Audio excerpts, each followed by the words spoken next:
And sadly, the world is paying their respects to the Queen of Soul, Aretha Franklin, who has died at the age of 76. I'm here with Jane Stevenson, who has interviewed Ms. Franklin in the past. She's been ill for some time, so this wasn't really unexpected. It wasn't unexpected. It was kind of, we're getting conflicting reports from the family. She's on death's door. Oh no, she's at home eating and laughing and reading and seeing what everyone was saying about her. But when someone of this importance dies, it's still shocking, isn't it? I mean, even though we might be expecting this, there's only one Queen of Soul, and now she's gone. Everybody can think of one moment in their life when they had that Aretha Franklin song in their heads. She's had a lot of impact.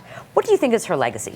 I think it's her voice and her politics. I mean, this is a woman who grew up in church. We used to say when you went to an Aretha Franklin concert, she took you to church, and she really did. Her father was a preacher. She sang at Martin Luther King's funeral. I mean, she had an incredible kind of past in the church, and then she translated that to very commercial mainstream success. How did she ultimately get the moniker of Queen of Soul?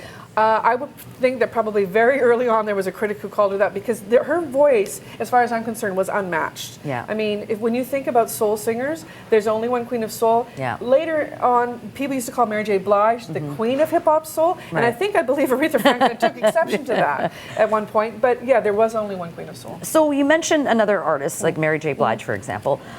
So many new artists out there. But one of the things about Aretha Franklin, of course, is you know it's an Aretha Franklin song, such a unique voice. Looking out on the morning rain, I used to feel so uninspired. When I knew I had to face another day, oh, it made me feel so tired. Who takes over her mantle? Well, I mean, I guess Mary, though Mary's kind of more in the background now.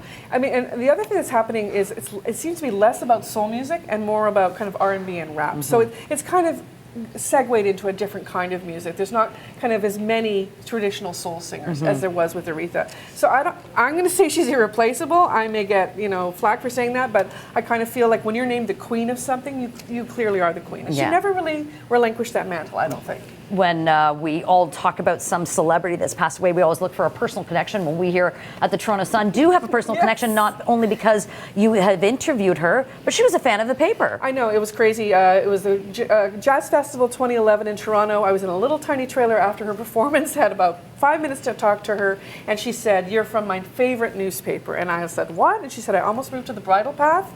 I subscribed to the paper when I moved back to Detroit. I still got the paper as a subscription." I was gobsmacked. I couldn't believe it. Give me some of your best memories, some of her best performances that you've seen. Well, I think a couple of ones that really stand out for me are when she, with 2 hours notice, she filled in for Pavarotti, who was sick of the Grammys, and sang Nessun Dorma, a very difficult to sing opera song. This was a soul singer singing an opera song, but she managed to make it her own. The other thing, people cannot forget her singing at Obama's inauguration in 2009, "My Country, 'Tis of Thee."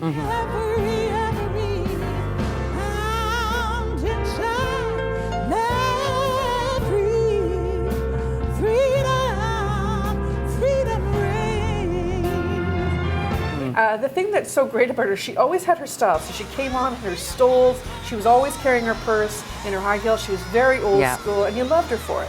Yeah, absolutely. Well, the Queen of Soul touched so many of our souls. Don't forget to subscribe to our YouTube channel, log on to Facebook and Twitter, and let us know what you think.